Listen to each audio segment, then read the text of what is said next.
तो ये थी हेडलाइंस और अब जरा सिलसिलेवार तरीके से देख लेते हैं सुबह से लेकर शाम तक खबरों में क्या क्या हुआ न्यूज अपडेट में।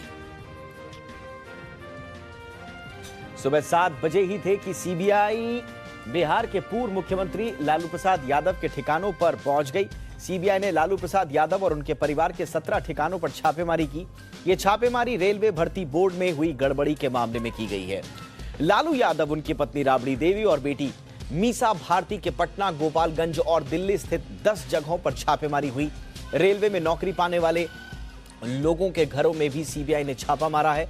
पटना में राबड़ी देवी और बड़े बेटे तेज प्रताप यादव से सीबीआई ने अलग अलग कमरों में पूछताछ की। वहीं दिल्ली में मीसा भारती के आवास पर लालू यादव से सीबीआई के एसपी और डीएसपी स्तर के अफसरों ने पूछताछ की। यहां बिहार में सीबीआई रेड से हंगामा मचा हुआ था, तो वहीं यूपी में सपा विधायक आजम खान के रिहा होने को लेकर जश्न मनाया जा रहा था। सुबह करीब 8 बजे तकरीबन 27 महीने बाद आजम खान जेल से रिहा हुए। सुप्रीम कोर्ट से कल उन्हें अंतरिम जमानत मिली थी। रिहाई का आदेश देर रात सीतापुर जिला जेल प्रशासन को मिला और सुबह उनकी रिहाई का इंतजाम किया गया। आजम खान की जेल से रिहाई के वक्त समाजवादी पार्टी के विधायक और अखिलेश यादव के चाचा शिवपाल यादव भी मौजूद रहे। 8:30 बजे के करीब सरकार ने कोरोना का अपडेट भी जारी किया। अपडेट के मुताबिक देश में कोरोना के मामले लगातार 2000 के पार बने हुए हैं। हालांकि अच्छी बात यह है कि एक्टिव मामलों के गिरावट का दौर लगातार जारी है। बीते दिन की बात करें तो देश में 2259 नए मामले सामने आए। इस दौरान 20 लोगों की कोरोना से मौत हुई। एक्टिव केस 15,000 के करीब बने हुए हैं। इस बीच देश में कोरोना के नए वेरिएंट ओमिक्रॉन BA.4 वेरिएंट का पहला केस भी सामने आने की खबर है। और इस बीच जम्मू कश्मीर के रामबन और रामसू के बीच राष्ट्रीय राजमार्ग पर एक निर्माणाधीन टनल का हिस्सा ढह गया। इससे वहां काम कर रहे तकरीबन 13 मजदूर मलबे में फंस गए हैं। इस खबर में अभी तक जो अपडेट है उसके मुताबिक 3 मजदूरों को रेस्क्यू कर लिया गया है। 10 मजदूर अभी भी फंसे हुए हैं। रामबन के डिप्टी कमिश्नर ने बताया कि बचाव अभियान अभी भी जारी है। और आज एक और हादसे की खबर महाराष्ट्र के चंद्रपुर जिले से आई। यहां भीषण सड़क हादसे में 9 लोगों की मौत हो गई। डीजल टैंकर और ट्रक की जोरदार भिड़ंत से गाड़ियों में आग लग गई। आग में झुलसने से 9 लोगों की मौत हो गई। खबरों के मुताबिक हादसे में ट्रक चालक की भी जान चली गई है। यह हादसा चंद्रपुर जिले में हुआ। सुबह करीब 10 बजे पंजाब कांग्रेस के पूर्व अध्यक्ष नवजोत सिंह सिद्धू सुप्रीम कोर्ट पहुंच गए और यहां उन्होंने रोड रेज मामले में सरेंडर करने के लिए सुप्रीम कोर्ट से समय देने का अनुरोध किया, लेकिन उन्हें राहत नहीं मिली और दिन के करीब 4 बजे सिद्धू ने पटियाला कोर्ट में सरेंडर कर दिया। सिद्धू को 34 साल पुराने रोड रेज मामले में पटियाला कोर्ट में सरेंडर के बाद पटियाला जेल भेज दिया गया। सुप्रीम कोर्ट ने गुरुवार को नवजोत सिंह सिद्धू को 1988 के रोड रेज मामले में 1 साल की सश्रम कारावास की सजा सुनाई। सुप्रीम कोर्ट ने आज पेगासस जासूसी मामले पर भी सुनवाई की। चीफ जस्टिस ने कहा कि अभी उन्हें टेक्निकल कमेटी की अंतरिम रिपोर्ट मिली है, जिसमें बताया गया है कि 29 मोबाइल की जांच की गई और कई लोगों से बात की गई। मई के अंत तक रिपोर्ट तैयार हो जाएगी और इस पर कोर्ट ने समय बढ़ा दिया है। कमेटी को प्रक्रिया में तेजी लाने के लिए कहा गया है। कोर्ट ने 4 सप्ताह के भीतर रिपोर्ट मांगी है। न्यूज चैनल्स पर सारी खबरों के बीच सबसे ज्यादा चर्चा जिस बात पर हुई वो रहा ज्ञान वापी मस्जिद मामला। इस मामले पर दोपहर के करीब 3 बजे सुप्रीम कोर्ट ने सुनवाई शुरू की और करीब 1 घंटे के बाद कोर्ट ने केस सुनवाई के लिए वाराणसी जिला अदालत को भेज दिया। जस्टिस DY चंद्रचूड़ ने कहा कि अंतरिम फैसला जारी रहेगा। कोर्ट ने कहा कि इस मामले में सभी पक्षों के हितों को सुनिश्चित किया जाएगा। कोर्ट ने यह भी कहा कि यह समझा न जाए कि हम मामले को निरस्त कर रहे हैं। आपके लिए आगे भी हमारे रास्ते खुले रहेंगे। और शाम तकरीबन 4 बजे दिल्ली के झंडेवाला साइकिल मार्केट में भीषण आग लगने की खबर आई। करोल बाग इलाके में मौजूद साइकिल मार्केट में आग बुझाने के लिए दमकल की 27 गाड़ियां मौके पर भेजी गई। दमकल की इन गाड़ियों के अभी भी वहां पर मौजूद होने की खबर है और आग पर काबू पाने के प्रयास जारी हैं। अभी तक किसी के हताहत होने की खबर हालांकि नहीं है।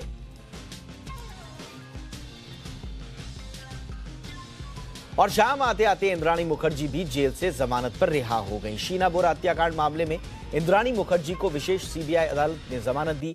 2 लाख रुपए के मुचलके पर इंद्राणी भाईखला जेल से बाहर आई हैं। रिहा होने के बाद इंद्राणी ने कहा कि अभी आगे की कोई योजना पर कोई बात वो नहीं करेंगी। अभी उन्हें सिर्फ घर जाना है।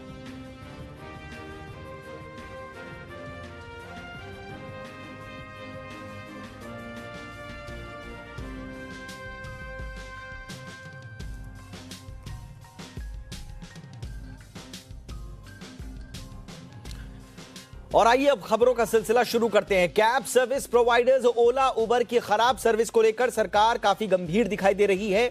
सीसीपीए यानी कि सेंट्रल कंज्यूमर प्रोटेक्शन अथॉरिटी ने ओला उबर को अनफेयर ट्रेड प्रैक्टिसेस और उपभोक्ताओं के अधिकारों के हनन के मामले में नोटिस भेजा है। इस खबर पर ज्यादा जानकारी के लिए इस वक्त रुख करते हैं मेरे सहयोगी अमरीश पांडे का। अमरीश, क्या ये पूरी खबर और नोटिस में क्या कहा गया है?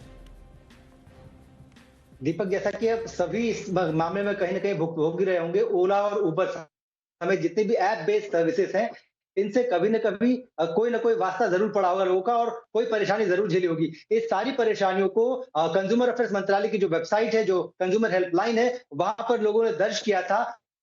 और पिछले 1 अप्रैल से, यानी कि 1 अप्रैल 2021 से 1 मई 2022 तक की जो पूरा टाइम पीरियड है, उसके दौरान लगभग 3252 शिकायतें वहां दर्ज हुई थी और जो कि लगभग 11 तरीके की अलग अलग शिकायतें थी, जिसमें कि सर्विसेज में डिफिशियंसी, टाइम पे ना आना, कॉल करके मना करना, कॉल कैंसिल करने के लिए बाध्य करना, गाड़ी में बैठने के बाद एसी नहीं चलाना, इसके अलावा समय पर न पहुंचाना, कैश में पेमेंट करने के लिए बाध्य करना, ऑनलाइन पेमेंट की बात करने पर मना करना कि हम नहीं जाएंगे। इस तरह की तमाम शिकायतें थी जो कि 11 अलग अलग कैटेगरीज में बटी थी। और इसको ध्यान में रखते हुए कंज्यूमर जो अथॉरिटी है, हमारी जो सेंट्रल कंज्यूमर प्रोटेक्शन अथॉरिटी है, उसने ओला और उबर जिनके प्रति सबसे ज्यादा शिकायतें थी, उनको ये नोटिस दिया है और 15 दिन में इस पर जवाब मांगा है। साथ ही साथ जो अलग शिकायतें थी, जो कि जी बिजनेस ने अथॉरिटी को और कंज्यूमर अफेयर्स मंत्रालय को बताया था, उन पर भी संज्ञान लेते हुए उन पर भी टाइम बाउंड एक्शन के लिए उनको कहा है। साथ ही साथ 15 दिन में ये बताने को कहा है कि अभी तक जो शिकायतें आपकी दी गई थी या आपसे जो बातें अभी तक कही गई थी, उस पर आपने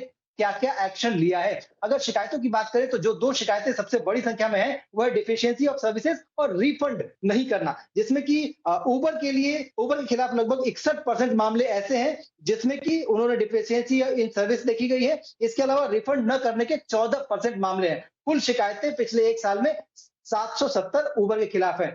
इसके अलावा ओला के खिलाफ लगभग 2482 शिकायतें हैं, जिसमें से कि 54% शिकायतें डिफिशियंसी ऑफ सर्विसेज की हैं और रिफंड न करने के लिए 21% शिकायतें हैं। इसमें एक अलग किस्म की और शिकायत है कि यात्री जब अपनी शिकायत कर रहे थे, कंज्यूमर को अपने जब ग्रीवांस, इनका जो रिड्रेसल सिस्टम है या फिर ऐप है या फिर वेबसाइट है, उस पर जब अपनी शिकायत दर्ज कर रहे थे, तो वहां कई बार यात्रियों को ब्लॉक कर दिया गया था। इनको ऐप पर भी उनको ब्लॉक कर दिया गया था कि आप ज्यादा शिकायत कर रहे हैं या फिर आपकी शिकायत को हम इतनी बार सुन चुके हैं, अब नहीं सुनेंगे, ये कहते हुए ब्लॉक किया गया था। इस तरह की शिकायतों की संख्या भी काफी ज्यादा है। तो कुल मिलाकर सरकार के एक्शन, सरकार के अल्टीमेटम के बाद कि आप अगर सर्विस नहीं सुधारते हैं तो आपको पेनल्टी झेलनी पड़ेगी, और सीसीपीए के इस एक्शन के बाद 15 दिन में क्या आता है, उसके बाद ये उम्मीद बढ़ जाती है कि आने वाले दिनों में हमको इस तरह की जो सर्विसेज हैं उनसे बेहतर सर्विस मिल पाएगी। जी बिल्कुल, आपने सही कहा। बहुत सारी शिकायतें ओला, उबर और तमाम जो कैब एग्रीगेटर्स हैं उनकी ओर से आ रही थी। ड्राइवर्स की मनमानी,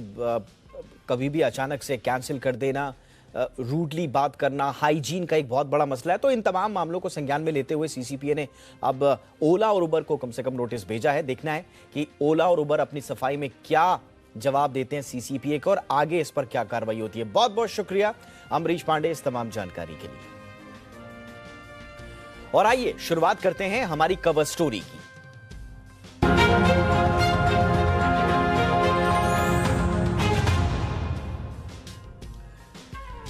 कैसा हो अगर आप चंद सेकंड्स में कोई मूवी डाउनलोड कर पाएं, जूम पर जब आप कॉल करें तो वो 4K रेजोल्यूशन में हो और इंटरनेट की ऐसी स्पीड जो आपने कभी देखी भी ना हो। ये सब चीजें जल्द ही सच होने वाली हैं।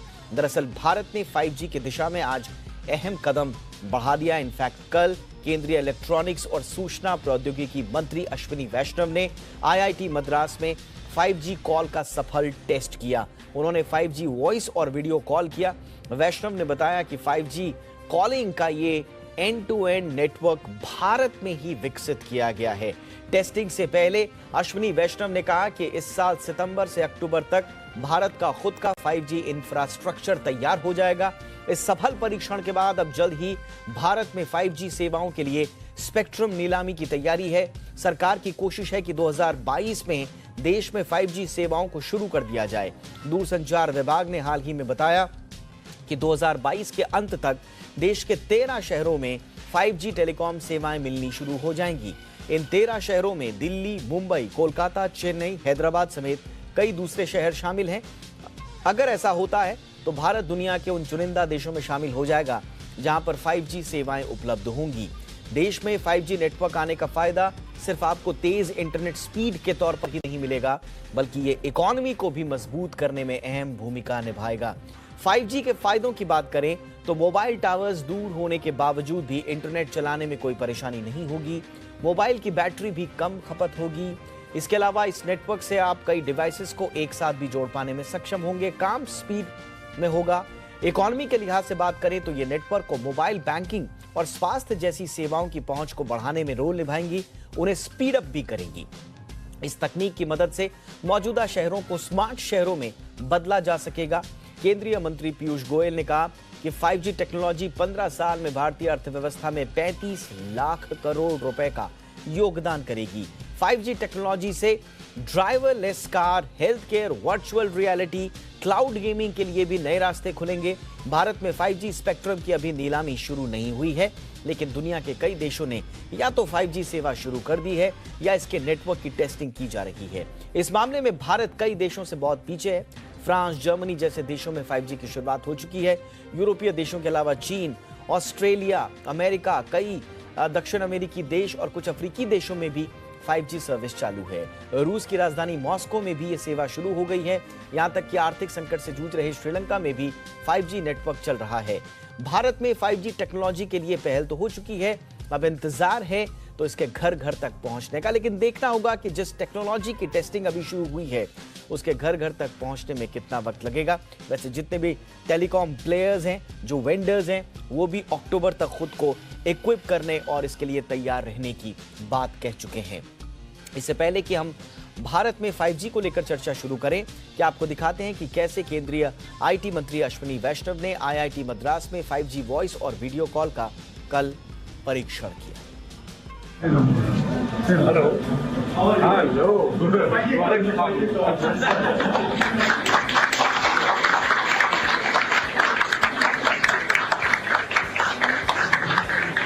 5G technology stack developed in India, made in India। केंद्रीय इलेक्ट्रॉनिक्स और सूचना प्रौद्योगिकी मंत्री अश्विनी वैष्णव ने जब 5G कॉल का सफल परीक्षण किया तो हर कोई खुशी से झूम उठा। 5G कॉल का सफल परीक्षण आईआईटी मद्रास में किया गया। अश्विनी वैष्णव ने खुद 5G वॉइस और वीडियो कॉल का टेस्ट किया। उन्होंने आईआईटी मद्रास की टीम को इस परीक्षण के लिए बधाई दी। We are proud of IIT Madras team, which has developed two great innovative things. First is the 5G test bed, and that is the first 5G test bed in the country, which will provide huge opportunities to entire 5G development ecosystem. 5G test bed की खासियत ये है कि इसे देश में ही design और विकसित किया गया है। इस मौके पर अश्विनी वैष्णव ने कहा कि हाइपर लूप इनिशिएटिव को रेलवे पूरी तरह से सपोर्ट करेगा। साथ ही उन्होंने इसे आत्मनिर्भर भारत की बेजोड़ उपलब्धि बताया। This is the realization of Honorable Prime Minister's vision. His vision is to have our own 4G, 5G technology stack developed in India. प्रधानमंत्री नरेंद्र मोदी ने ट्राई के 25वें वर्षगांठ के मौके पर 5G टेस्ट बेड को लॉन्च किया था। उम्मीद की जा रही है कि इस साल के अंत तक देश का खुद का 5G नेटवर्क बनकर तैयार हो जाएगा। ब्यूरो रिपोर्ट, जी मीडिया।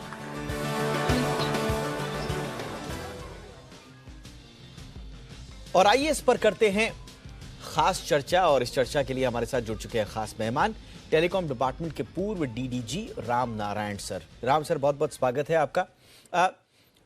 सर, अभी कदम तो हम बहुत तेजी से आगे बढ़ा रहे हैं, लेकिन कहा जा रहा है कि चुनौतियां अभी भी काफी हैं इसको पूरी तरह से रोल आउट होने में। आपके मुताबिक जो हमने लक्ष्य रखा है 2022 के अंत तक तकरीबन 13-14 शहरों में अक्टूबर-नवंबर तक रोल आउट करने का, वो लक्ष्य कितना आसान है और उसके सामने कुछ चुनौतियां अगर हैं तो वो कौन सी? देखिएगा, कोई भी जब बड़ा लक्ष्य रखा जाता है उसमें चुनौतियां तो होती ही हैं, और ये एक पहली बार है जब हमने एक बहुत एम्बिशियस टारगेट रखा है। और मेरे ख्याल से जिस हिसाब से सरकार इसमें इंटरेस्ट ले रही है और जिस हिसाब से सर्विस प्रोवाइडर्स भी इंटरेस्ट ले रहे हैं, इस चुनौती को हम पूरा कर पाएंगे। क्योंकि अभी सरकार का एक सबसे बड़ी बात है, जो भी ये सरकार लक्ष्य लेती है ये इसको पूरा करती है। इसका एग्जीक्यूशन बहुत बढ़िया है और मेरे हिसाब से ठीक है, चैलेंजिंग है, but I think we would be able to achieve this by the end of this year. बिल्कुल सर, और इसमें जो बड़े टेलीकॉम ऑपरेटर्स हैं उन्होंने 5G जहाँ तक ऑलरेडी कदम बढ़ाई है। हाँ, कई हिस्सों में एयरटेल 5G का सफल परीक्षण भी कर रहा है। इनफैक्ट मैं देख रहा था कि बहुत सारी कंपनीज जो हैं वो अलग अलग, जैसे एरिक्सन और नोकिया है, वो भारतीय एयरटेल और वोडाफोन आइडिया के साथ मिलकर 5G के ट्रायल्स कर रहे हैं। सैमसंग जो है वो 5G ट्रायल्स जो हैं वो रिलायंस जियो के साथ कर रहे हैं। तो अलग अलग प्लेयर्स जो हैं वो कंपनीज के साथ ऑलरेडी ट्रायल कर रहे हैं, बहुत सारे सफल भी हुए हैं। लेकिन जो बेसिक इंफ्रास्ट्रक्चर की आवश्यकता 5G के लिए होगी, क्या वो माकूल है, वो पूरा है देश में सर? ये देखिएगा, बिल्कुल आपका सवाल बहुत वाजिब है, क्योंकि इंफ्रास्ट्रक्चर 5G के लिए वाकूल नहीं है अभी। बट ये ऐसा नहीं हो सकता है कि we have to put always cart before the horse. So यहाँ ये है कि इंफ्रास्ट्रक्चर धीरे धीरे पूरा हो जाएगा। इसमें सबसे बड़ी समस्या दो ही हैं जो चैलेंजिंग काम है, बल्कि तीन है मैं कहूँगा।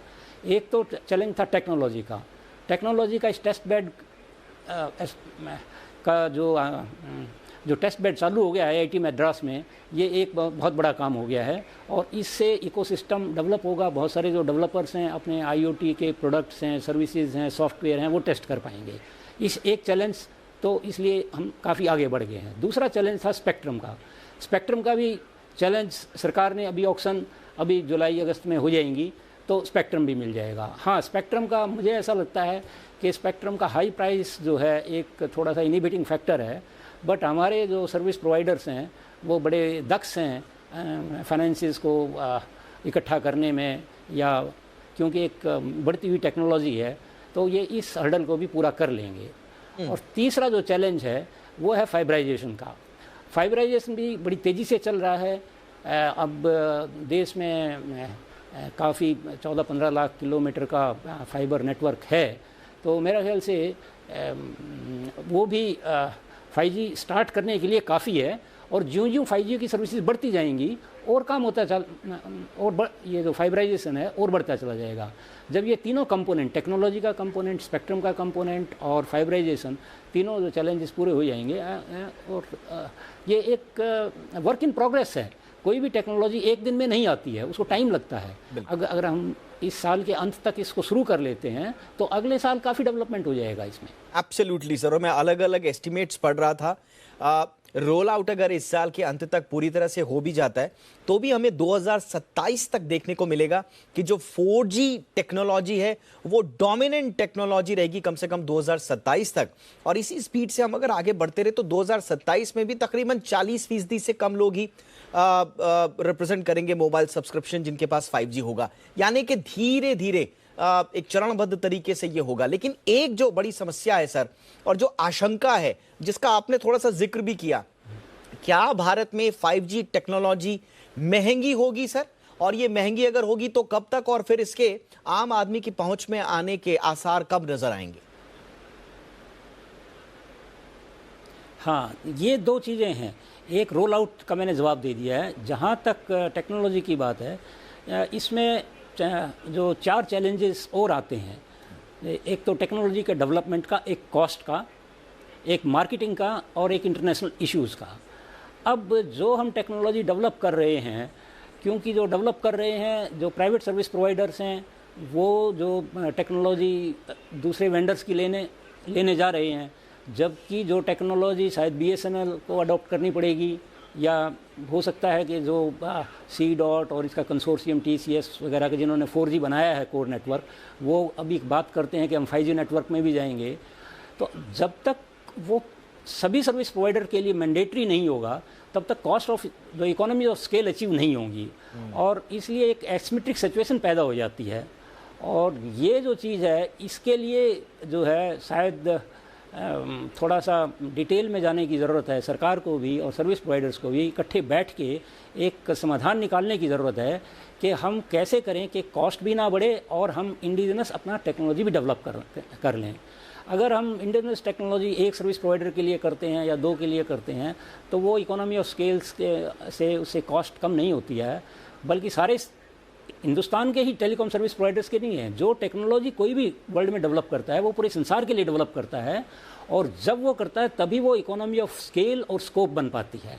जब तक इन दोनों चीज़ों को एड्रेस नहीं करेंगे तो 5G टेक्नोलॉजी अगर हम इंडिजिनस की बात करेंगे तो कॉस्टली होगी, बट अगर सभी सर्विस प्रोवाइडर्स अगर इकट्ठा होंगे तो इंडिजिनस टेक्नोलॉजी की भी कॉस्ट कम आ जाएगी, और नहीं तो थोड़ी एसिमेट्रिक सिचुएशन तो पैदा हो ही रही है। ये एक डिकोटोमी है मेरे हिसाब से। एब्सोल्युटली, इसको सरकार को एड्रेस करना चाहिए। जी सर, जब हम 5G टेक्नोलॉजी की बात करते हैं, और प्रधानमंत्री नरेंद्र मोदी ने कुछ दिन पहले तो 6G टेक्नोलॉजी का भी जिक्र छेड़ दिया, लेकिन एक क्रिटिसिज्म जो होता है वो होता है कि भाई आप 5G की बात कहाँ कर रहे हो, यहाँ तो 2G और सर्विसेज ही है जो कई इलाकों में ठीक नहीं चल रही हैं। अभी भी हिंदुस्तान में मैं देख रहा था जो आंकड़े हैं कम से कम वो बताते हैं कि 42-43% ही ब्रॉडबैंड और इंटरनेट पेनिट्रेशन है। तो अभी जो मौजूदा सर्विसेज भी हैं वो भी बहुत लैग करती हैं, उनमें भी अभी कई खामियां हैं। तो क्या आपको लगता है कि थोड़ा सा ठहर के हमें पहले उन मौजूदा तकनीक पर काम करना चाहिए, या ये सतत प्रक्रिया है, आगे पहले 5G की तरफ कदम बढ़ाओ, पीछे की टेक्नोलॉजी भी ठीक होती रहेगी? आपका इस पर क्या टेक है सर? इसमें टेक ये है, एक तो जो पास्ट है, हमारा पास्ट क्या है, वो हमारा भविष्य नहीं हो सकता। जो पीछे अगर हम लैग कर गए तो ज़रूरी नहीं है कि भविष्य में भी हम लैग करें। पहले जैसे था हम 5-6 साल पीछे रहते थे 2G 3G टेक्नोलॉजी को इंट्रोड्यूस करने में, अब 5G में इतना पीछे नहीं है, अब पीछे हैं 1-2 साल के पीछे हैं, तो काफ़ी कवर कर लिया है। तो स्केल, इसमें जो है स्केल और स्पीड बहुत इंपॉर्टेंट है। तो अगर हम स्पीड पकड़ते हैं, वही मैंने पहले जिक्र किया था, अगर सर्विस प्रोवाइडर्स, इंडस्ट्री, जो टेलीकॉम इक्विपमेंट मैन्युफैक्चरिंग इंडस्ट्री है, और सरकार बैठ के अगर हल निकालेंगे तो हम इस जो गैप है इसको कवर अप कर सकते हैं। जहाँ तक ये सवाल है कि सारी सर्विसेज के अभी तक 2G और 3G भी ठीक से नहीं है, ऐसी बात नहीं है कि हो सकता है कि थोड़ा बहुत कुछ एरियाज़ में लैकिंग करता हो, बट ये तो चलता रहता है। तो जो 5G की सर्विसेज है उसका जो कस्टमर्स हैं, कस्टमर बेस अलग होगा, 2G 3G का कस्टमर बेस अलग होगा, और धीरे धीरे जो है 2G वाले 3G में माइग्रेट करेंगे, 3G वाले 4G में माइग्रेट करेंगे, और 4G वाले 5G में माइग्रेट करते हैं। तो ये एक माइग्रेशन जो सिस्टम है, ये एक नेचुरल फिनोमिना है कि 2-3 टेक्नोलॉजी साथ साथ चलती रहती हैं। तो 4G और 5G साथ साथ, अभी तो क्योंकि 2G तो बहुत कम रह गया है, अब ज़्यादातर 3G है, 4G है, 5G है, और ये साथ साथ चलेंगी, और धीरे धीरे पेनिट्रेशन भी होता रहेगा। उस पर मान लिया रूरल कनेक्टिविटी के लिए सरकार यूएसएफ की तरफ से अलग से प्रयास भी कर रही है, ऑप्टिकल फाइबर डाला जा रहा है, BBNL बनाई हुई है उन्होंने। तो ये जो एफर्ट्स हैं ये साथ साथ चलते रहते हैं, ये they are not exclusive to each other, बिल्कुल, rather they include each other. Absolutely sir. और एक आखिरी सवाल सर, 5G टेक्नोलॉजी को लेकर जो दुनिया भर में भ्रम की स्थिति है, और कई बार तो हमने देखा कि समाज का और इंटरनेशनल एक तरह से एक खास तरह की लॉबी 5G के कई दूसरे नुकसान पर्यावरण से लेकर, हालांकि उसमें मैं अब जाना नहीं चाहूँगा, कई जाने नामी गिनामी लोगों को कोर्ट से फटकार भी लग चुकी है इस मामले में कि आप इस तरह की अफवाह ना फैलाएं। लेकिन एक चिंता, एक सवाल ज़रूर है कि 5G टेक्नोलॉजी आएगी तो उसके क्या क्या रिपरकशंस होंगे। और एक रीसेंट एग्जांपल हमारे सामने है, जो 5G नेटवर्क की वजह से जो रेडियो अल्टीमीटर की रीडिंग पर ख़राब असर पड़ने की बात आई थी, विजिबिलिटी जो कम है उन वाले क्षेत्रों में सुरक्षित लैंडिंग में दिक्कत आने की बात आई थी अमेरिकी एयरलाइंस और बाकी जगह पे। तो इस तरह के भ्रम भी हैं, इस तरह की चिंताएं भी हैं, और कुछ ऐसे सवाल हैं जो अनसुलझे हैं। तो वो आपको क्या लगता है कि 5G के सफर में वो इन सवालों को कैसे एड्रेस किया जाएगा? देखिएगा, इसमें 2 टाइप के आपने सवाल बताए हैं।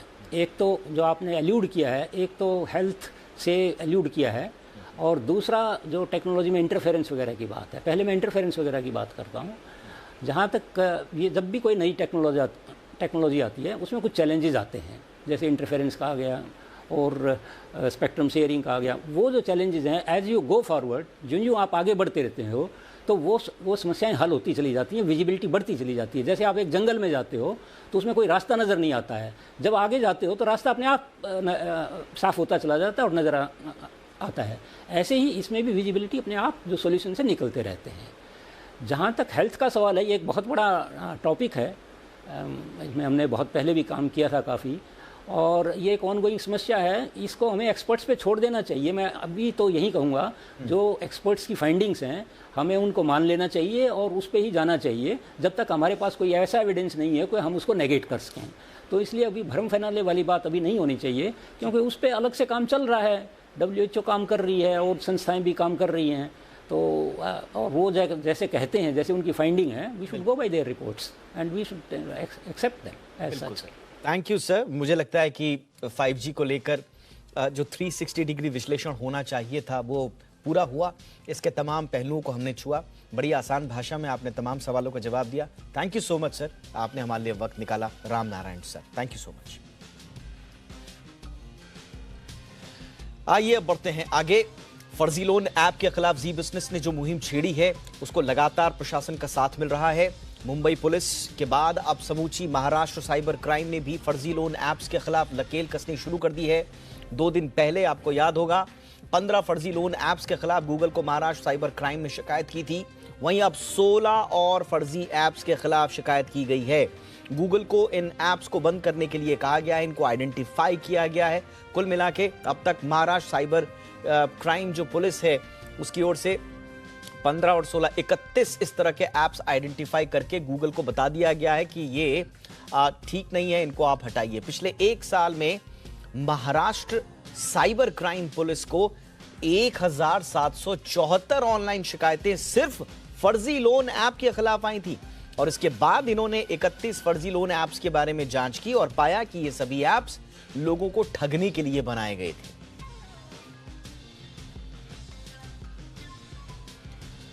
और अब उन बिल्डर्स की खैर नहीं जो घर या प्रॉपर्टी की डिलीवरी में देरी करते हैं। नेशनल कंज्यूमर डिस्प्यूट रिड्यूसल कमीशन यानी कि NCDRC ऐसे मनमाने बिल्डर्स की जमकर खबर ले रहा है।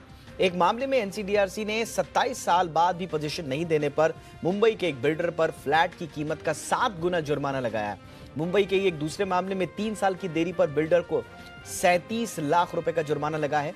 क्या बिल्डर्स पर नकेल कसने के लिए NCDRC एक तरह से बड़ा हथियार साबित हो सकता है या हो रहा है? क्या इससे बिल्डर्स की मनमानी पर रोक लगेगी? देखिए इस रिपोर्ट में।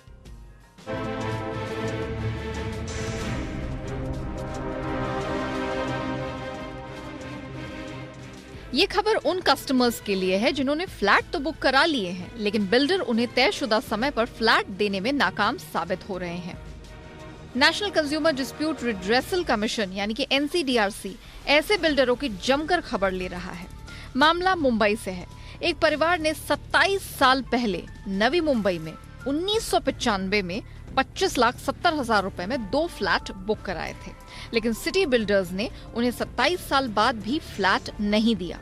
परेशान होकर पीड़ित पक्ष ने NCDRC का रुख किया।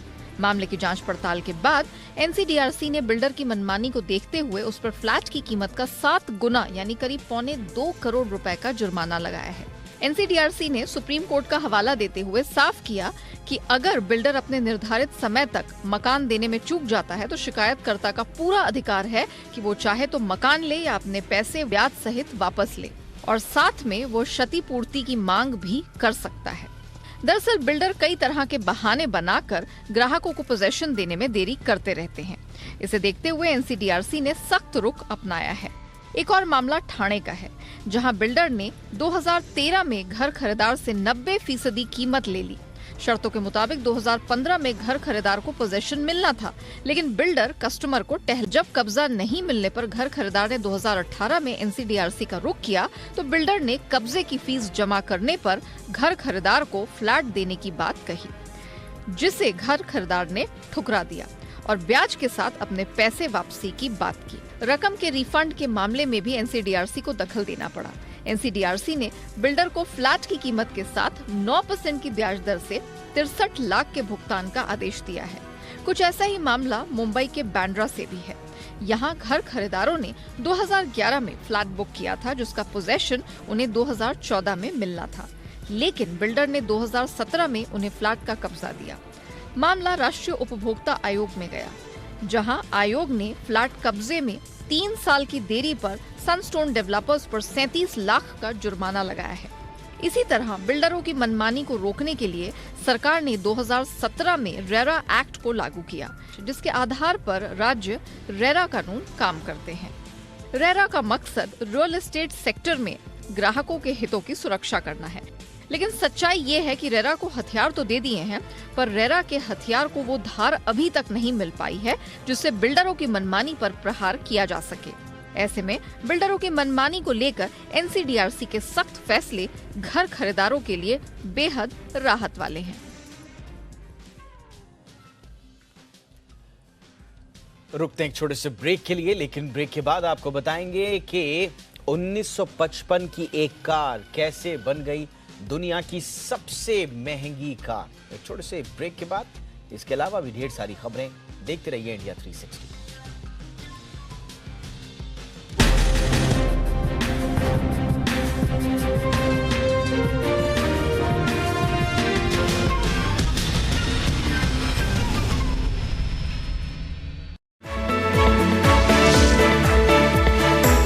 साल बाद डावोस में फिर जुटेंगे दिग्गज। जी बिजनेस फिर टटोलेगा वर्ल्ड लीडर्स की नब्ज। क्या है दुनिया की नई चुनौतियां, नए मौके और नए हालात। मैं करूंगी सीधी, साफ और आसान भाषा में बात। ग्राउंड जीरो से देखिए मेरे साथ वर्ल्ड इकोनॉमिक फोरम की सबसे बड़ी कवरेज सिर्फ जी बिजनेस पर।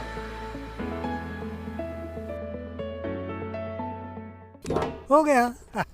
हो गया? वाह डॉक्टर साहब, आप तो जीनियस हो। अच्छा, शेयर कौन सा लूं? शेयर? सही सवाल, गलत जगह। सही जगह है ग्लोब कैपिटल, जहां पर आपको मिलेंगे award winning research based ideas, अपने पोर्टफोलियो को मैनेज करने की सुविधा और मेरे जैसे वेल्थ मैनेजर्स की services. Globe Capital, money must grow. Investment in securities market are subject to market risk. Read all the related documents carefully before investing. पापा, हीरोज करते क्या है? वो आपके साथ रहते हैं और आपको प्रोटेक्ट करते हैं। हीरो सिर्फ पर्दे के आगे ही नहीं, दीवारों के पीछे भी। गैलेंट एडवांस TMT सरिया, इसकी ताकत बने घर की ढाल और इसकी फ्लेक्सिबिलिटी रखे घर को सॉलिड सालों साल। गैलेंट एडवांस TMT सरिया, निर्माण का रियल हीरो।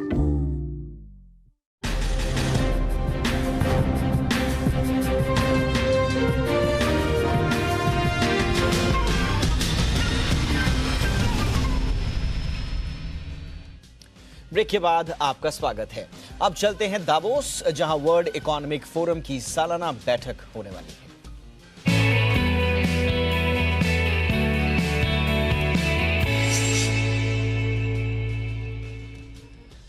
तो 22 मई से दावोस में शुरू हो रहा है वर्ल्ड इकोनॉमिक फोरम। दावोस में इकोनॉमिक फोरम की कैसी है तैयारियां, समिट के लिए तैयारियां कहां तक पहुंची हैं, बता रही हैं दावोस से जी बिजनेस की एग्जीक्यूटिव एडिटर स्वाति खंडेलवाल।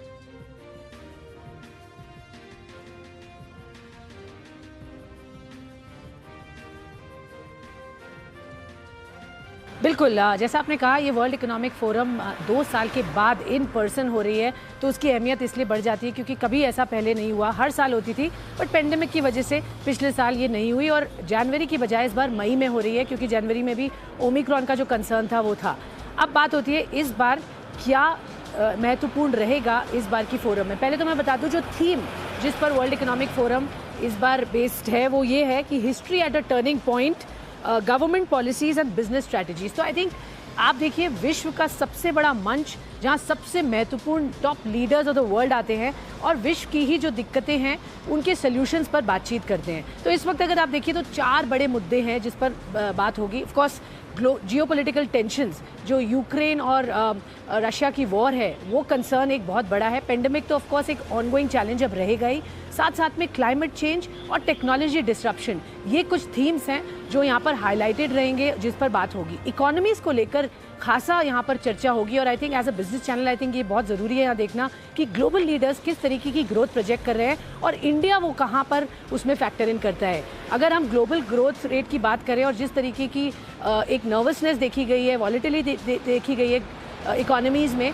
वो एक बड़ा मुद्दा है इस बार की बातचीत में कि आगे हम कैसे ग्रोथ की बात करें और ग्रोथ को बढ़ाएं, क्योंकि growth is a big concern. जो आप देख रहे हैं इन्फ्लेशन वरीज हैं ग्लोबली, इंडिया में भी वो दिक्कतें हैं बट ग्लोबल ज़्यादा है, तो उस पर चर्चाएं ज़रूर यहाँ होने वाली हैं। डिजिटल डिस्ट्रप्शन, टेक्नोलॉजी एटसेट्रा को लेकर तो बातचीत है ही। शुक्रिया अस्पाती इस तमाम जानकारी के लिए। आगे बढ़ते हैं। ओटीटी के बढ़ते जोर को देखते हुए मल्टीप्लेक्स चेन्स अब अपनी स्ट्रैटेजी बदलने में जुट गए हैं और अब मल्टीप्लेक्सेस छोटे शहरों का रुख कर रहे हैं। देखिए रिपोर्ट।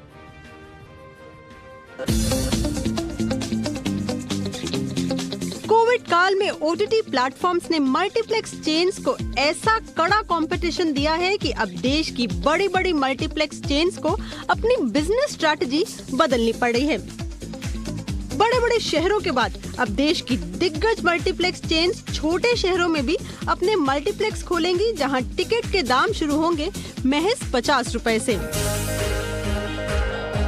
यानी कि इन शहरों में मल्टीप्लेक्स का मजा सिंगल स्क्रीन के दाम में और एक परिवार की फिल्म आउटिंग 500 रुपयों के अंदर। छोटे टाउन्स में टिकट प्राइसिंग कम ही होती है।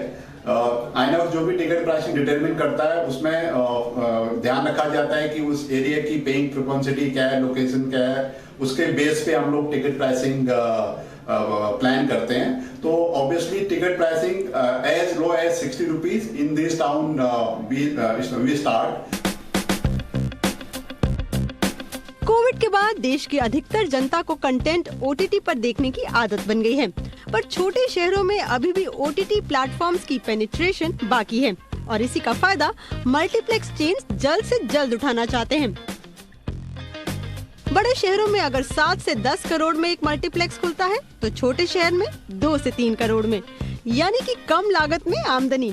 जानकारों की माने तो मल्टीप्लेक्स चेन्स जैसे कि आईनॉक्स पीवीआर का अगले 5 सालों में 15 से 20% तक का बॉक्स ऑफिस रेवेन्यू आएगा देश के छोटे शहरों से। अभी फिलहाल मल्टीप्लेक्स चेन्स की करीबन 30% स्क्रीन ही छोटे शहरों में है, जिसे अगले 5 सालों में तेजी से बढ़ाने की योजना है। एकता सूरी, जी मीडिया, मुंबई। पहले कोरोना काल और अब रूस यूक्रेन युद्ध की वजह से स्टार्टअप्स कॉस्ट कटिंग करने में जुट गए हैं। दुनिया भर के मार्केट्स में लिक्विडिटी कम हो गई है और ऐसे में इन्वेस्टर्स सोच समझकर न सिर्फ स्टार्टअप्स में पैसा लगा रहे हैं बल्कि स्टार्टअप्स पर अब ऑपरेशनल कॉस्ट के अलावा दूसरे खर्चों को भी कम करने का दबाव डाल रहे हैं और इसी के चलते भारतीय स्टार्टअप इंडस्ट्री में काफी छटनियां हो रही हैं।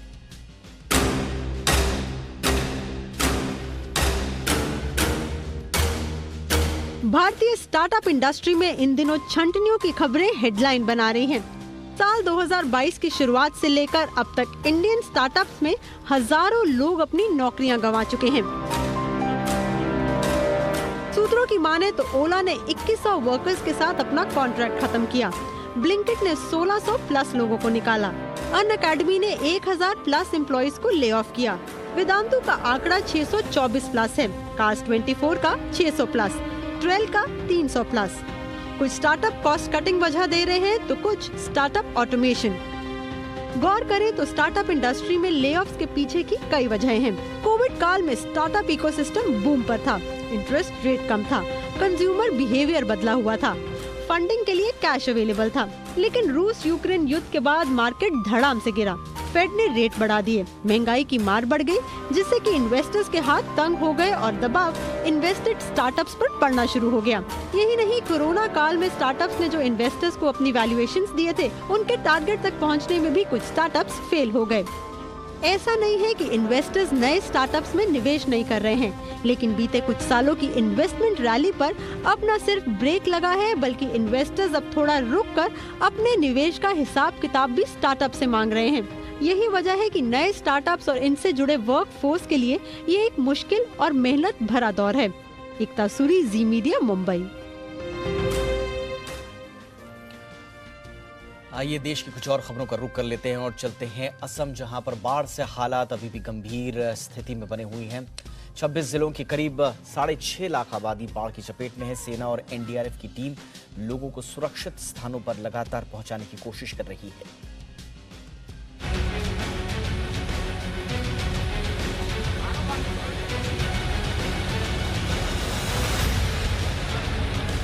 असम में आई बाढ़ ने लाखों लोगों को बेघर कर दिया है। चारों ओर सिर्फ पानी ही पानी दिखाई देता है। लोग जान बचाने के लिए सुरक्षित जगहों पर जाने के लिए मजबूर हैं।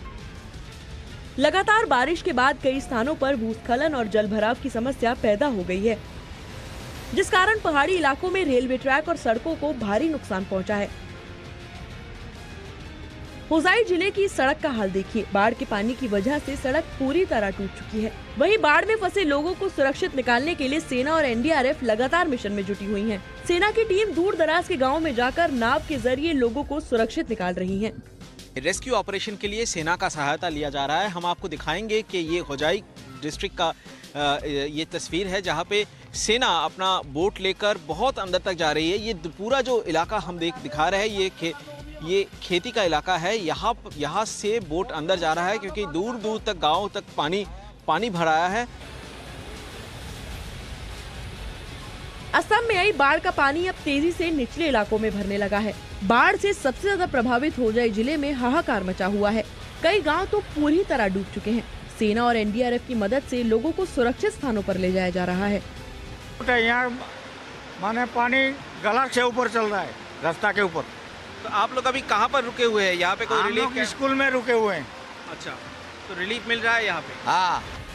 दरअसल बाढ़ के पानी की रफ्तार ने होजाई जिले में सब कुछ तहस नहस कर डाला है। सड़कें टूट जाने से लोगों का संपर्क भी टूट गया है।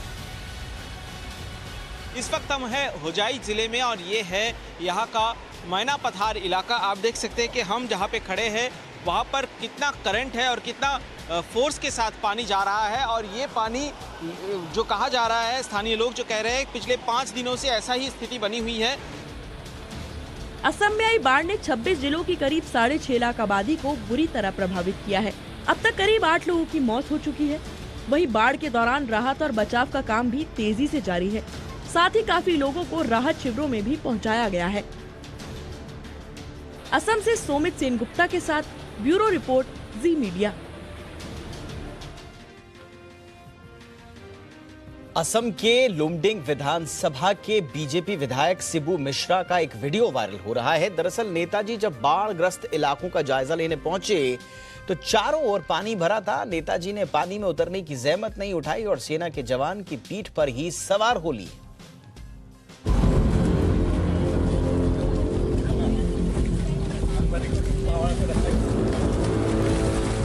असम में बाढ़ के हालात बेहद खराब हैं। अब तक लाखों लोग प्रभावित हो चुके हैं। इस बीच होजाई जिले के लुमडिंग विधानसभा सीट से बीजेपी विधायक शिबू मिश्रा को अपनी जनता की फिक्र सताने लगी, तो नेताजी पहुंच गए बाढ़ के हालात का जायजा लेने। नेताजी लगभग जीन्स का पैंट पहने हुए थे, सफेद शर्ट भी चमक रही थी, लेकिन बाढ़ के पानी में उतरे कैसे? स्पोर्ट शूज के पानी में भीगने का खतरा भी तो था। लिहाजा उन्होंने जो कमाल कर दिखाया वो आप इन तस्वीरों में देख सकते हैं।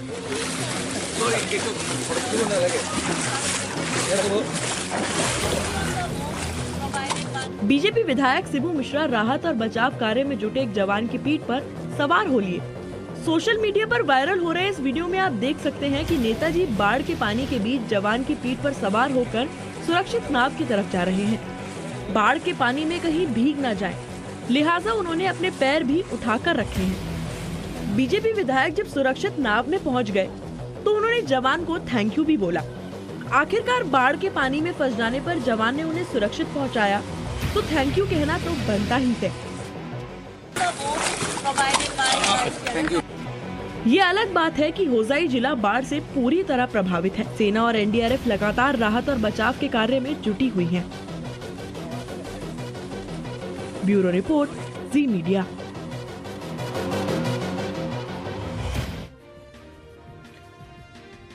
और असम की तरह ही और दूसरी जगहों पर भी कुदरत की मार पड़ी है, उन पर भी नजर रहेगी। लेकिन अब आपने क्या महंगी से महंगी कारों के बारे में तो खूब सुना होगा या उन्हें देखा भी होगा, लेकिन क्या आपने दुनिया की सबसे महंगी कार देखी है? जी हाँ, 1955 में बनी एक कार दुनिया की सबसे महंगी कार बन चुकी है और इसकी कीमत सुनकर शायद आपके पैरों तले धरती खिसक जाए।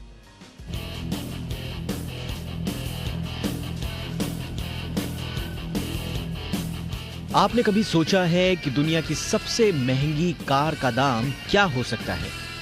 ऑडी से लेकर BMW या फरारी तक आप लग्जरी से लग्जरी कार के बारे में सोच कर देखिए। आप कार की कीमत 2 करोड़ या 20 करोड़ रुपए तक ही सोच पाएंगे। लेकिन आज हम आपको बताने जा रहे हैं एक ऐसी कार के बारे में जिसकी कीमत आपकी सोच से भी कहीं ज्यादा होगी। ये कार है 1955 की एक मर्सिडीज बेंज और नीलामी में ये कार बिकी है 14.3 करोड़ डॉलर, यानी 1109 करोड़ रुपए में। जी हाँ, ये किसी कार के लिए चुकाई गई अब तक की सबसे ज्यादा कीमत है। अब आप सोच रहे होंगे कि 1955 में बनी इस कार में ऐसा क्या है कि ये दुनिया की सबसे महंगी कार बन गई। इसका जवाब दिया है नीलामी करने वाली कंपनी ने। कंपनी के मुताबिक मर्सिडीज बेंज की रेसिंग डिपार्टमेंट ने ऐसी सिर्फ 2 ही कारें बनाई थी और इस कार के एक मॉडल को एक प्राइवेट कलेक्टर ने खरीदा था, तो वहीं दूसरा मॉडल मर्सिडीज बेंज के पास ही है। रिपोर्ट्स के मुताबिक इस कार को एक अमेरिकन बिजनेसमैन डेविड मैकलीन ने खरीदा है। मर्सिडीज बेंज की ये कार अपने लुक्स और परफॉर्मेंस के चलते दुनिया में फेमस है। ये दुनिया की सबसे फेमस और महंगी क्लासिक कारों में शुमार है। ये एक रेसिंग कार है जिसके लुक्स काफी जबरदस्त हैं। इस कार को लोग प्यार से मोनालिसा ऑफ कार्स भी कहते हैं। इस नीलामी ने फेरारी 250 GTO की नीलामी का भी रिकॉर्ड तोड़ दिया है। फेरारी की ये कार 542 करोड़ रुपए में बिकी थी। ब्यूरो रिपोर्ट, जी बिजनेस। चलिए अब जरा बात कर लेते हैं बाजार की। 2 दिनों की गिरावट के बाद आज बाजार में शानदार तेजी रही। निफ्टी 450 अंकों की जबरदस्त उछाल के साथ 16,266 पर बंद हुआ। सेंसेक्स 1,534 अंक भागा। बैंक निफ्टी भी करीब 1000 अंक चढ़कर 34,276 पर बंद हुआ। चौतरफा आज तेजी रही बाजार में, हर सेक्टर हरे निशान में बंद हुआ। साप्ताहिक हिसाब से अगर देखें तो 5 हफ्ते बाद बाजार बढ़त पर बंद हुआ है।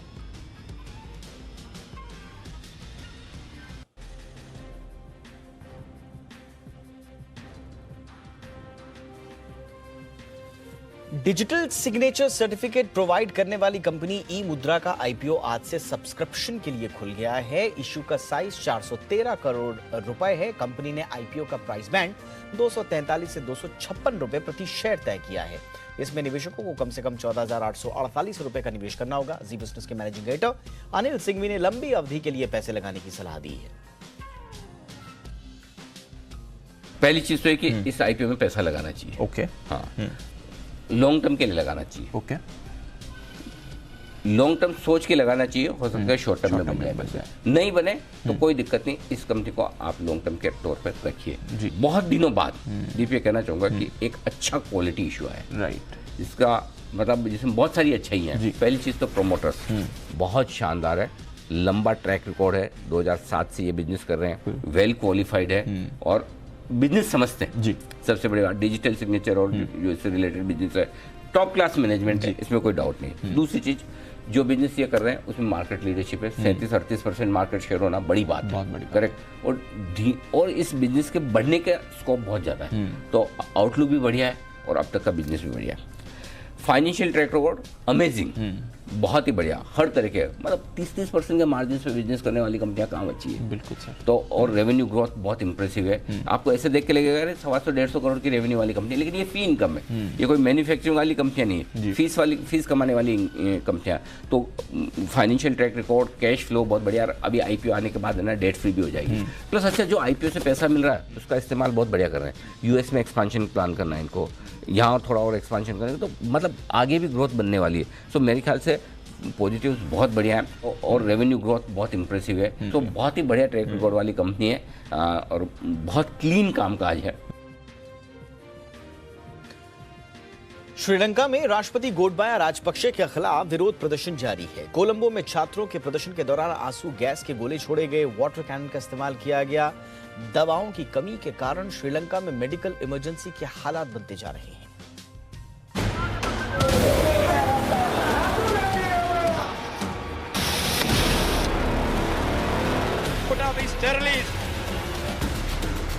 श्रीलंका की राजधानी कोलंबो में राष्ट्रपति गोटाबाया राजपक्षे के खिलाफ विरोध प्रदर्शन जारी है।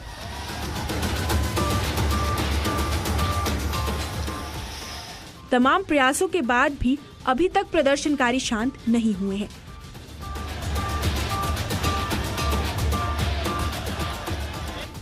गुरुवार को राजपक्षे के खिलाफ विरोध प्रदर्शन कर रहे छात्रों पर पुलिस ने आंसू गैस छोड़े।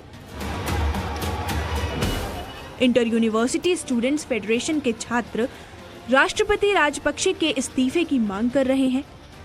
तस्वीरों में आप देख सकते हैं कि हजारों की संख्या में प्रदर्शन कर रहे छात्रों पर पानी की बौछारें की जा रही हैं। जब छात्र नहीं हटे तो पुलिस ने आंसू गैस का इस्तेमाल किया। छात्रों के मुताबिक शांतिपूर्वक प्रदर्शन करने के बावजूद पुलिस ने आंसू गैस छोड़े। बाद में पुलिस की कार्रवाई के विरोध में छात्रों ने कोलंबो की सड़कों पर नारे लगाकर अपना विरोध जताया। इस दौरान बड़ी संख्या में छात्र तख्ती और बैनर लिए हुए थे। चारों ओर सड़कों पर छात्र ही नजर आ रहे थे।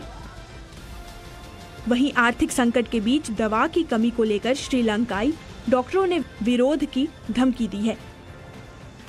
श्रीलंका में जरूरी दवाओं और चिकित्सा उपकरणों का आयात न हो पाने के कारण देश में मेडिकल इमरजेंसी के हालात बनते जा रहे हैं। पूरे देश में ओपीडी सेवाएं ठप होती जा रही हैं। डॉक्टर केवल इमरजेंसी मरीज ही देख पा रहे हैं। देश में दवाइयों की भारी कमी से मरीजों को परेशानियों का सामना करना पड़ रहा है।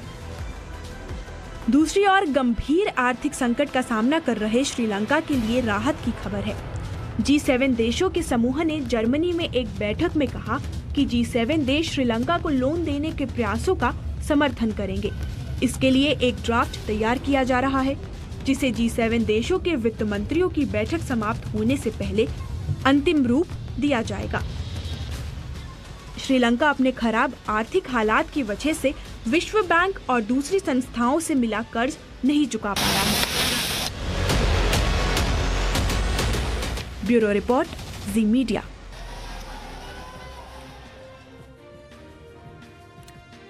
इसी के साथ ये था आज का इंडिया 360। कोई राय, कोई सुझाव हो तो जरूर भेजिएगा। हैशटैग याद रखिए, #ZIndia360।